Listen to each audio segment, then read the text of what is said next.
Imagine you live in a society where, statistically speaking, a baby boy born today will not live to see his 16th birthday. Right. He won't get a driver's license. He won't graduate high school. And a baby girl born in that exact same society will, barely make it to 25. It's staggering. I really want you to pause and conceptualize that for a second. Because we aren't talking about the bubonic plague in the Middle Ages. We aren't talking about some hypothetical post-apocalyptic movie.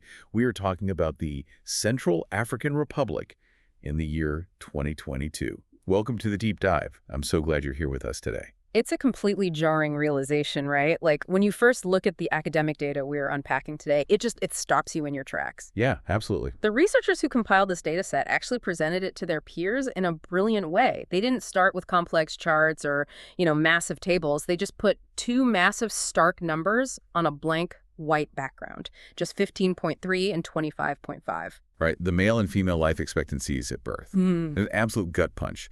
But wait, hold on. Let's unpack that right away. A life expectancy of 15.3. I'm trying to wrap my head around the physical reality of that. Sure. Is that because teenagers are literally dropping dead in the streets from some mysterious illness? Or is it something else? How does the math on a number that low even work in the modern world?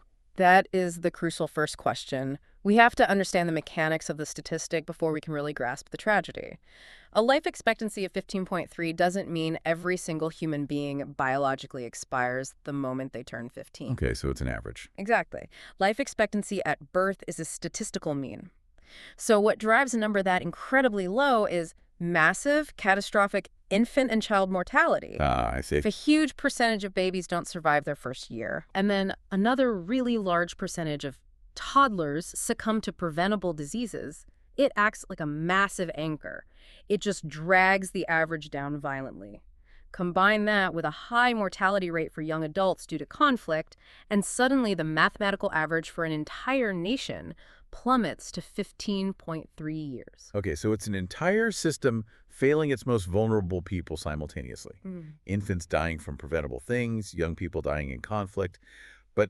And this is the overarching paradox of the research we're looking at today, and really the reason we wanted to bring this deep dive to you, the listener. Yeah, the core paradox. Right, because if you're anything like me, when you hear the phrase zero carbon footprint, your brain automatically maps that to success, right? Right. We've been trained for decades to view emissions as the ultimate villain. We have, and by our modern metrics of environmental impact, the Central African Republic, or CF, represents a virtually zero-carbon, perfectly green society. They have a microscopic planetary footprint. Which is wild to think about. It is, and it forces us to ask a deeply uncomfortable question based on the source material. Is this an environmental triumph? Or is it a catastrophic human tragedy? I was thinking about this when reviewing the sources, and, well, the best way I can contextualize it is this analogy. If you have a perfectly clean kitchen because you literally have no food to cook, you haven't solved the problem of making a mess. No, you haven't. You're just starving. Exactly. You're just starving.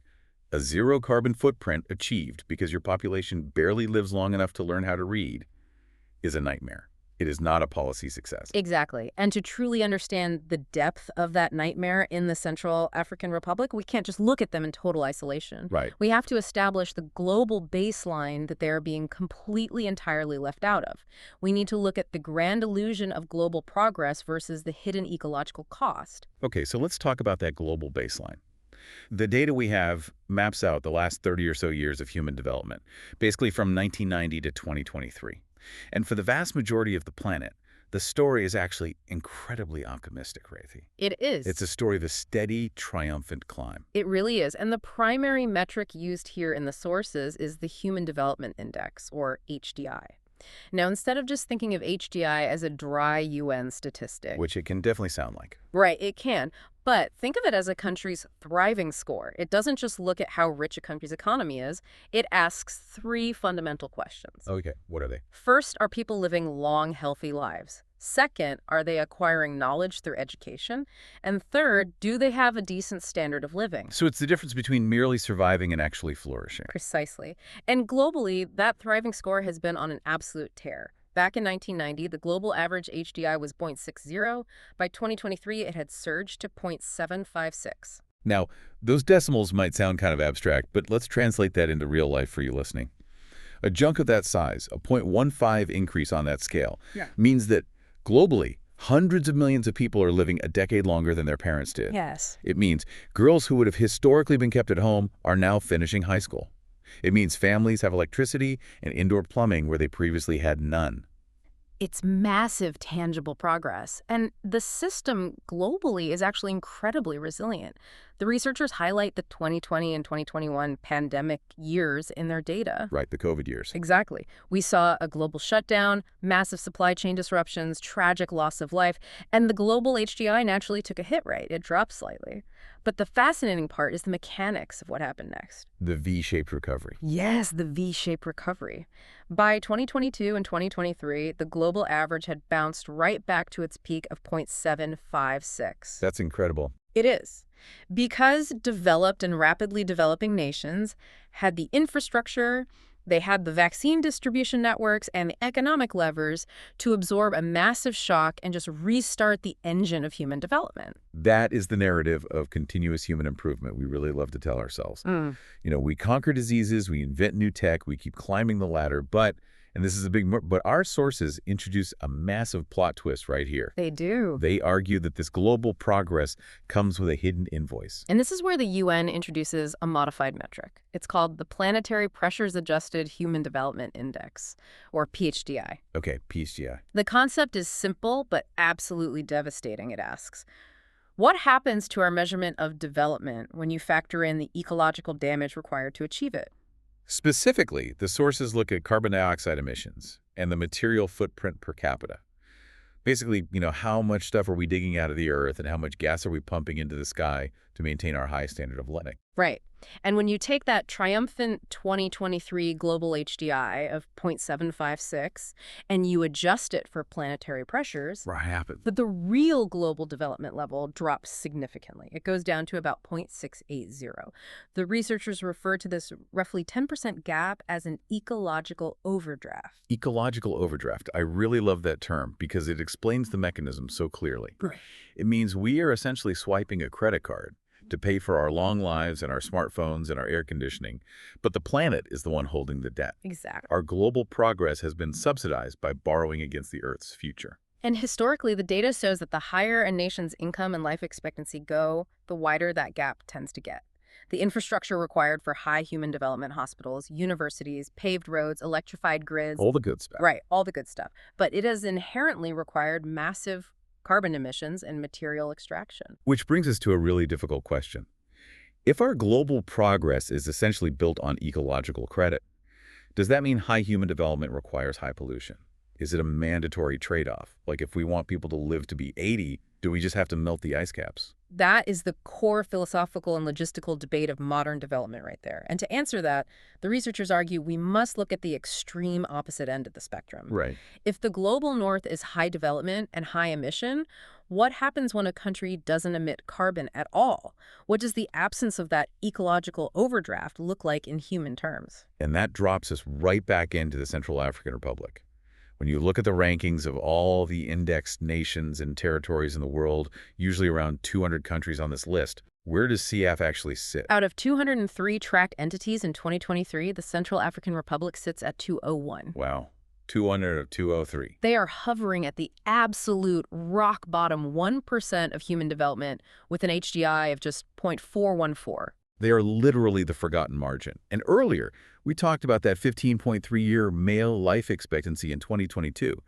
But when you dive into the visual data in the presentation, you see that the life expectancy in CCAF isn't just low, it's wildly unstable. Very unstable. If the global life expectancy chart is a gentle, steady slope climbing up into the mid-70s, the chart for CCAF looks like a jagged sawtooth blade. It's the physical manifestation of extreme instability. If the researchers pinpoint 3 specific years where life expectancy didn't just dip, it collapsed entirely.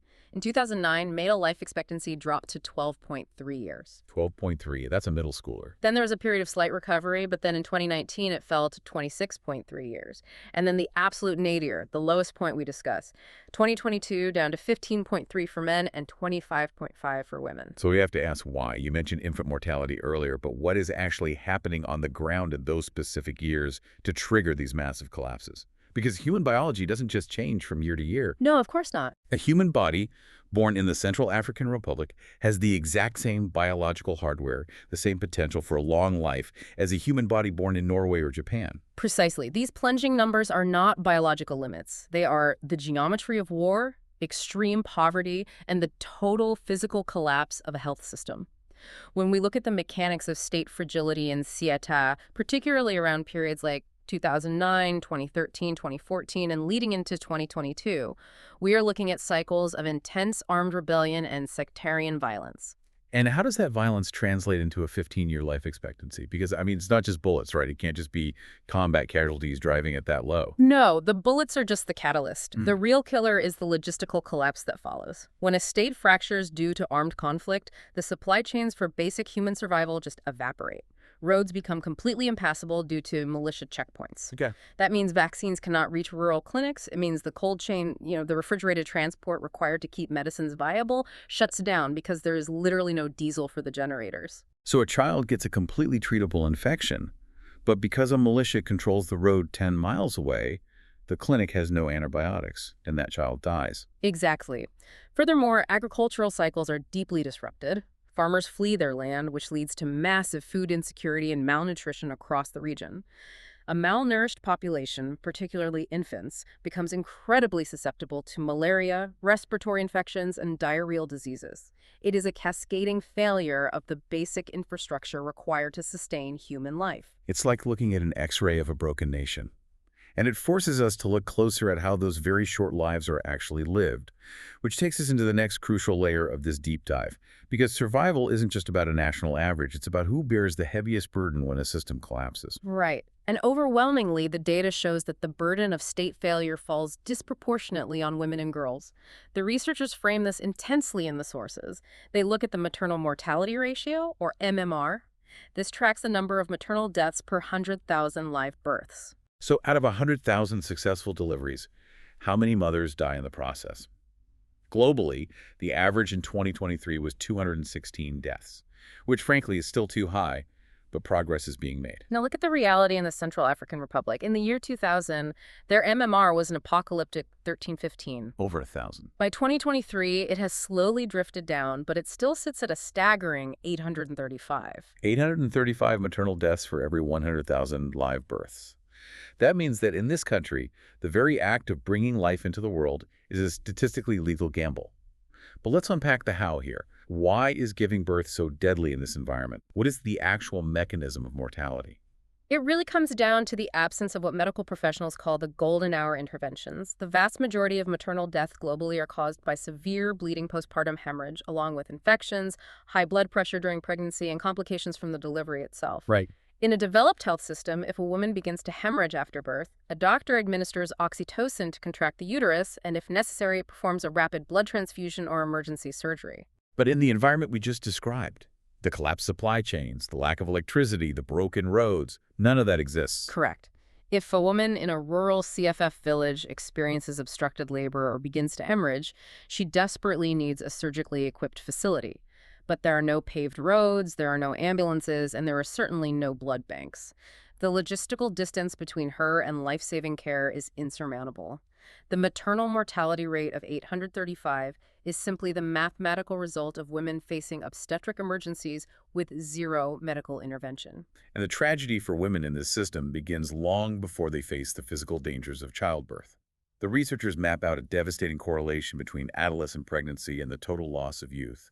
They compare the adolescent birth rate with expected years of schooling. The adolescent birth rate tracks births per 1,000 women between the ages of 15 and 19. The global average is 39.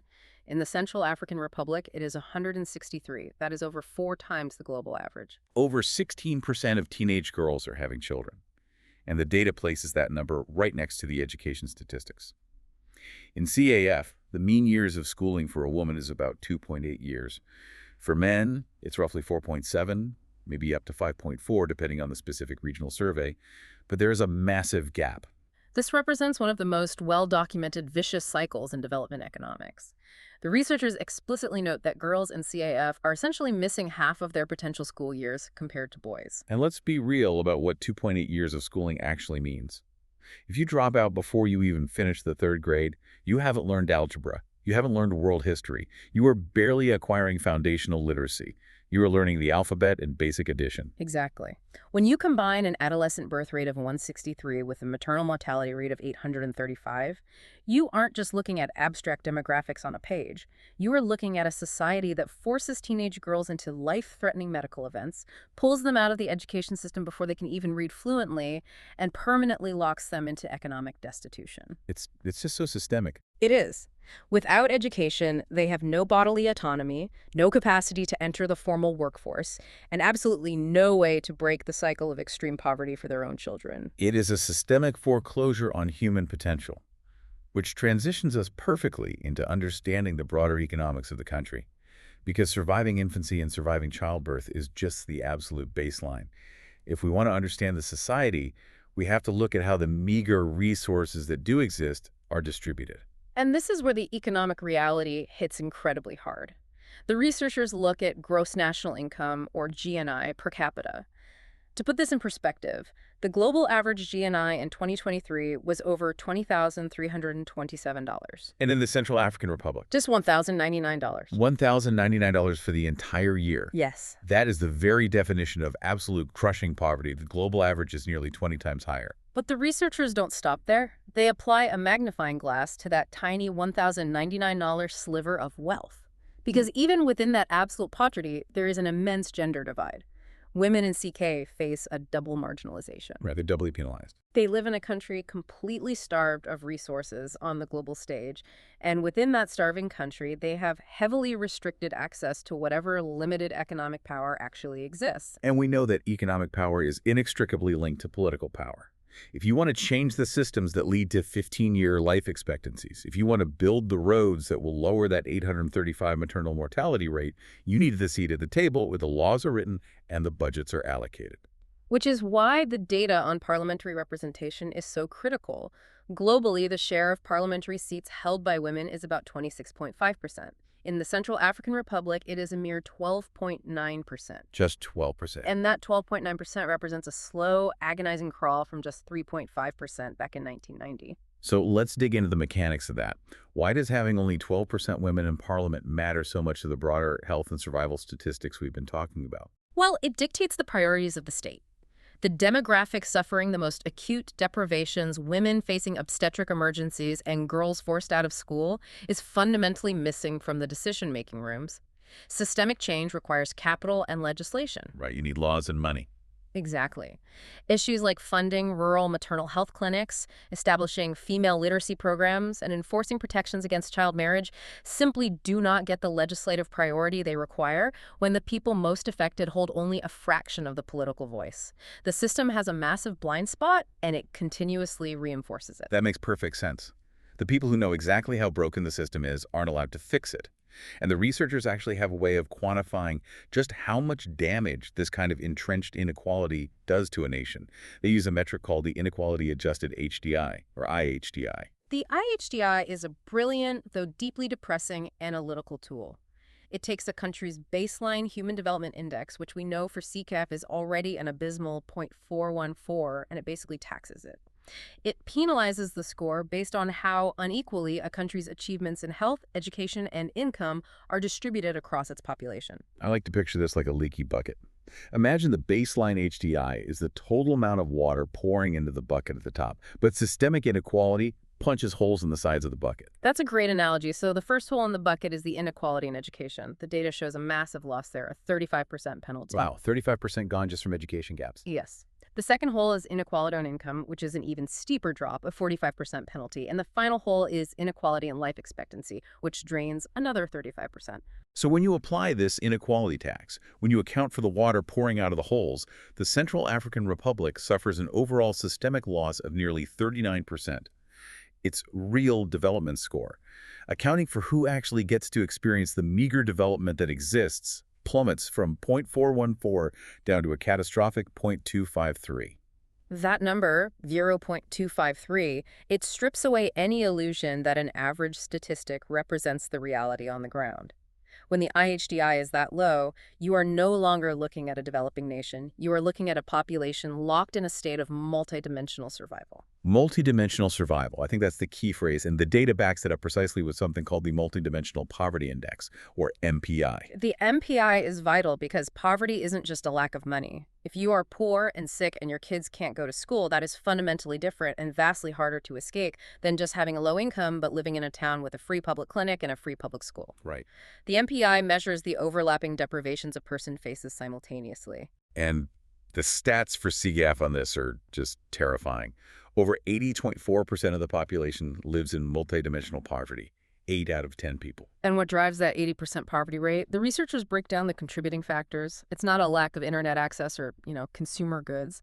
The two largest drivers of multidimensional poverty in CHAF are deprivations in years of schooling, which contributes nearly 16.7% to the index, and sheer malnutrition, contributing about 15.9%. It's the absolute bedrock fundamentals of human existence. Yeah. It's a lack of basic calories and the inability to read. Exactly. And having established this agonizing baseline of absolute deprivation, having looked at the 15-year life expectancies, the maternal deaths, and the 80% multidimensional poverty rate, we now have to loop back to the very beginning of our conversation. Right, the paradox. We have to confront the grand ecological paradox that this entire presentation is built around. Yeah. We started by talking about the ecological overdraft of the developed world, how global progress, long lives, and high incomes are subsidized by burning carbon and extracting materials. Let's look at the environmental metrics for the Central African Republic now. The researchers lay out the data on carbon emissions and material footprints. The global average for CO2 emissions is 4.536 tons per person per year. And is CF. 0.049 tons per capita. 4.5 versus 0.04. That is a difference of a factor of almost 100. It's barely registering. And what about the material footprint? The raw materials extracted to meet the consumption demands of the population.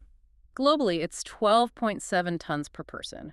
In CF, it's just 2.9 tons.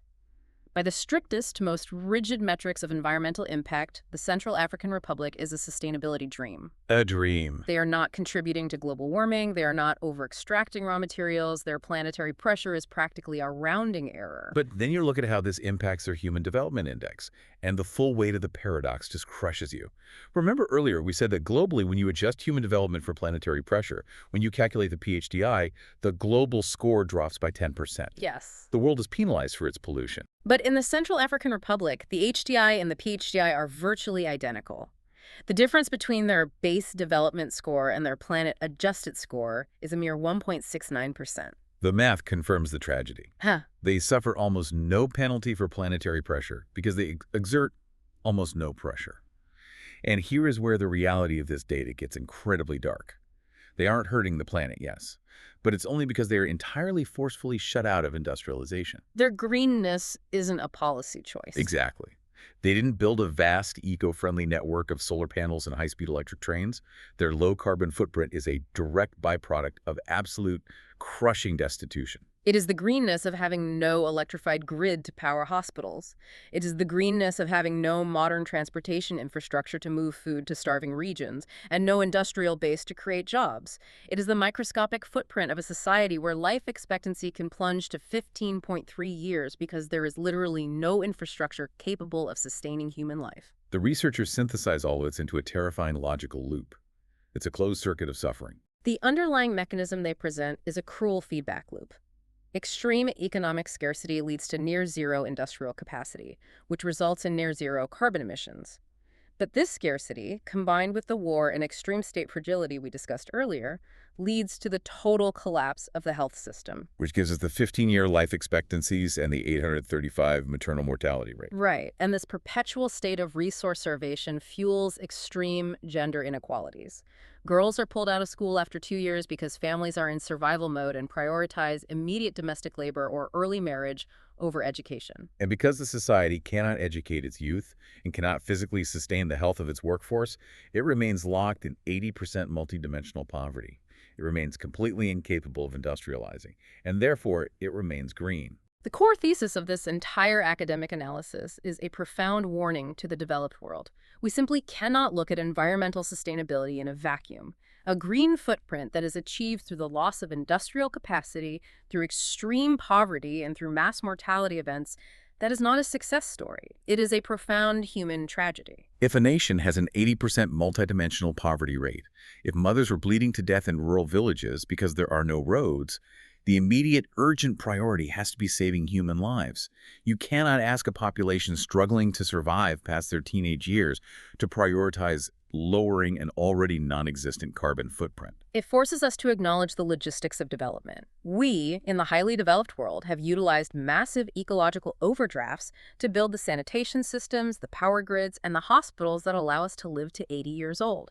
We cannot pull up the ladder behind us. No, we really can't. True planetary development, a genuinely high GDI, must be achieved through active, conscious technological leaps. It requires sharing green technology to balance high human development with sustainable practices. We cannot look at a country like the Central African Republic, pat them on the back for their low emissions, while ignoring the 15.3-year life expectancy that generates those low emissions. It's intellectually dishonest. And morally bankrupt. The data isn't just cold numbers on a spreadsheet, it's the projection of real, agonizing human circumstances. We've covered a tremendous amount of ground today. We started with the macro trends of global development, the hopeful climb of the HDI, and we dove deep into the granular, painful realities of the forgotten 1%. I want to thank you, the listener, for sticking with us through this intense journey. We know this data is heavy. It is very heavy. It's not easy to visualize a society where a boy doesn't live past 15. But understanding the mechanisms behind these numbers, understanding why state fragility destroys health systems, and how inequality acts like a leaky bucket on national progress, is the ultimate shortcut to being truly well-informed about the state of our world. It allows us to ask better questions when we read the news. It prevents us from accepting simplistic narratives about what progress or sustainability really means. Absolutely. And as we wrap up, I want to leave you with one final thought to mull over. We've seen how the UN created the PHDI to penalize countries that destroy the planet while developing. It's a metric that punishes the ecological overdraft. But if the ultimate goal of humanity is to truly balance high human development with a healthy Earth, perhaps we need an entirely new metric. A metric that demands both sides of the equation. Right. Imagine a metric that penalizes extreme human poverty and systemic collapse just as harshly, and with the exact same mathematical weight as it penalizes extreme carbon emissions. Because if our current model suggests that a perfectly sustainable country is one where a boy doesn't live past 15 and a girl doesn't live past 25, then our models are fundamentally broken. We have to redefine what it means to actually sustain human life on Earth. Keep questioning the numbers you see every day. They always have a deeper, much more human story to tell. Thanks for taking the deep dive.